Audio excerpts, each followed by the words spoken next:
Wells is in Somerset. Our mini-guide covers roughly this area.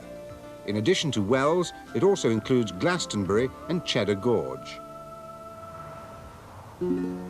Wells nestles on the southern side of the Mendip Hills, limestone uplands rising to around 1,000 feet. To the southwest are the Somerset Levels, once marshy, now drained by a network of ditches. Wells is the smallest city in England, though it's really just a market town dominated by a massive cathedral. The west front, dating from the 12th century, with its 356 statues, has been described as the finest sculpture gallery in Europe.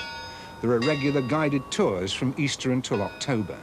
Just behind the cathedral is the Bishop's Palace, the home for 7 centuries of the Bishops of Bath and Wells. The guidebooks say that when the swans on the moat are hungry, they ring a bell. Well, no longer. Nowadays, they're far too well fed by the visitors. Just to the north of the cathedral and linked by the chain gate is Vicar's Close, the oldest surviving medieval street in Europe, finished in 1348 for the Vicars Choral, who still occupy the houses today. Wells itself was named after the water that still flows constantly along the gutters of the main street, so be careful where you stand. The traditional marketplace nowadays doubles up as a car park. Markets are held every Wednesday and Saturday, and apart from market days, the area is usually rather quiet. The high street, however, nearly always seems congested, in spite of a one-way system. One of the strangest shops in Wells is the Falkland Islands Agency, a sort of tourist souvenir shop for the South Atlantic. 6 miles to the south is Glastonbury, supposedly the ancient Isle of Avalon. It's dominated by the Tor, a hill known to have been occupied since prehistoric times. The views are well worth the climb. Glastonbury has strong mystic and religious roots. The main attraction is the Abbey, allegedly the cradle of English Christianity, still a very important pilgrim's shrine. Legends abound, including one that King Arthur and Queen Guinevere are buried near the high altar. Glastonbury was once considered a spa town based around a spring in the Chalice Well Gardens.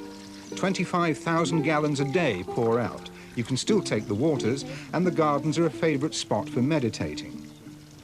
Glastonbury attracts those interested in the mystical. The high street reflects some of their other tastes. For instance, there's a good choice of whole food shops and vegetarian restaurants. For more conventional shopping, the town is a centre for sheepskin. As well as toys, there are also factory shops on the edge of town selling a whole range of leather and sheepskin products.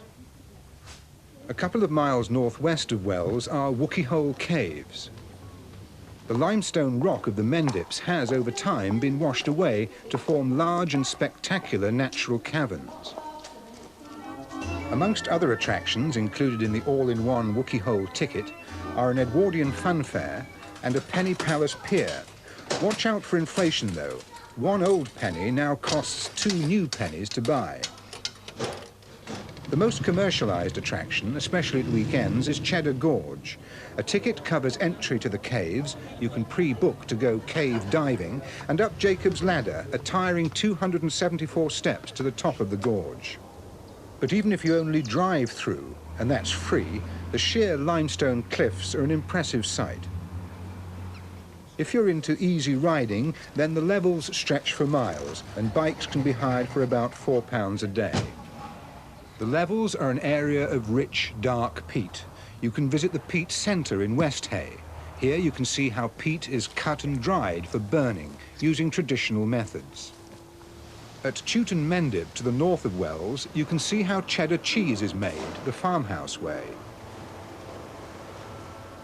Every afternoon, visitors can watch traditional cheddar being prepared. If it looks tasty enough to buy, it'll cost about £2 a pound in the farm shop. There are several vineyards in the area that are open all year round. The grapes are usually harvested in October. However, there are wine tastings laid on most days, and a bottle costs around £3.50. For the traditionalists, though, Somerset is synonymous with cider. You'll find many farms sell the homemade variety on tap.